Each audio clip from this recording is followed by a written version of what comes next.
జగిత్యాల జిల్లాలోని శ్రీ కోదండ రామాలయంలో శ్రీ రాములవారి కళ్యాణం మరియు పట్టాభిషేక కార్యక్రమానికి అశేష భక్తులు విచ్చేసి అంగరంగ వైభవంగా మంగళ వాయిద్యాలతో హిందూ సాంప్రదాయం ప్రకారం ప్రత్యేక పూజలు మరియు అలంకరణలతో వేద పండితులు శ్రీరామ కళ్యాణం నిర్వహించారు. ఐతిలో బాలరాముడి ప్రాణప్రతిష్ఠ మందిర ప్రారంభోత్సవం సందర్భంగా రామ మందిరాలను సుందరంగా ముస్తాబు చేశారు. ఆలయ నిర్వాహకులు భక్తులకు అనేక సదుపాయాలతో పాటు అన్నదాన కార్యక్రమాలు నిర్వహించారు.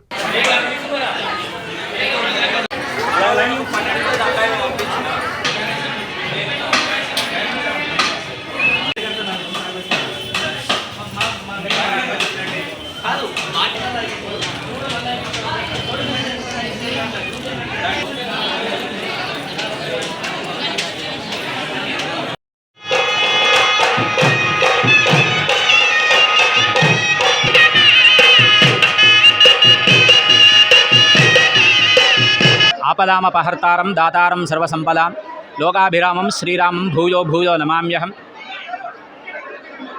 సమస్త గుణాలకు అధిపతి, పురుషులలో ఉత్తమమైన వాడు, పురుషోత్తముడిగా సాక్షాత్తు అలా వైకుంఠపురంలో ఉండేటువంటి పరబ్రహ్మ స్వరూపమైన శ్రీమన్నారాయణమూర్తి తాను కూర్మావతారం చెందిన ఏదైతే అవతారం ఎత్తినాడో పుష్యశుద్ధ ద్వాదశి రోజు, అదే రోజు ఒక 500 శతాబ్దాల క్రితం నిర్మించుకోదలచినటువంటి ఒక అయోధ్యలోని రామాలయం దివ్య బాలరాముని యొక్క ప్రతిష్టాపన మహోత్సవ కార్యక్రమంలో అద్భుతంగా అక్కడ జరుగుతుంటే అయోధ్య నగరంలో ఆ ఉత్సవాన్ని పురస్కరించుకొని జగిత్యాల జిల్లాలోని జగిత్యాల పట్టణంలో స్థానిక దరూర్ క్యాంపు కోదండ రామాలయం ఆవరణలో శ్రీరామ సేవా సమితి పక్షాన రామచంద్రమూర్తికి మరియు సీతమ్మ తల్లికి కళ్యాణ వైభోగం మరియు అంతేకాకుండా కళ్యాణము ప్రతి సంవత్సరం ఏదో ఒక ఆలయంలో మనం చూస్తూ ఉంటాం.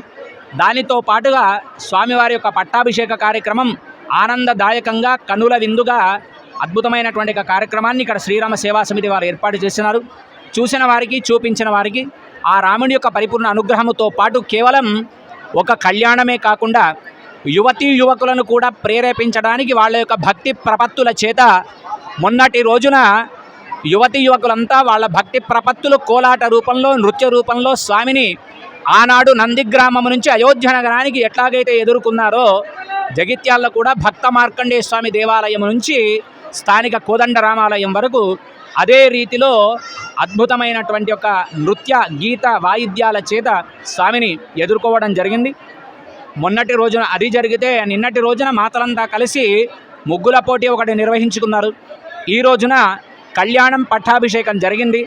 కేవలం రామనామాన్ని రోమాన నింపుకున్నటువంటి ఆంజనేయ స్వామి వారికి అభిషేక కార్యక్రమం కూడా రేపటి రోజున స్థానిక ఆలయంలో ఏర్పాటు చేయడం జరిగింది. కనుక ఈ కార్యక్రమంలో పాల్గొన్న వారికి, పాల్గొనలేక ఇళ్లలోనే ఉండి చూసిన వారికి, చూపించిన వారికి ఆ సీతారాముల యొక్క పరిపూర్ణ అనుగ్రహము చేత ఆయురారోగ్య భోగభాగ్యాలు కలిగి ఇటువంటి ధార్మికమైనటువంటి కార్యక్రమాలు మనందరి చేత ఇంకా ఎన్నో చేయించాలని ప్రార్థన చేస్తూ జై శ్రీరామ్.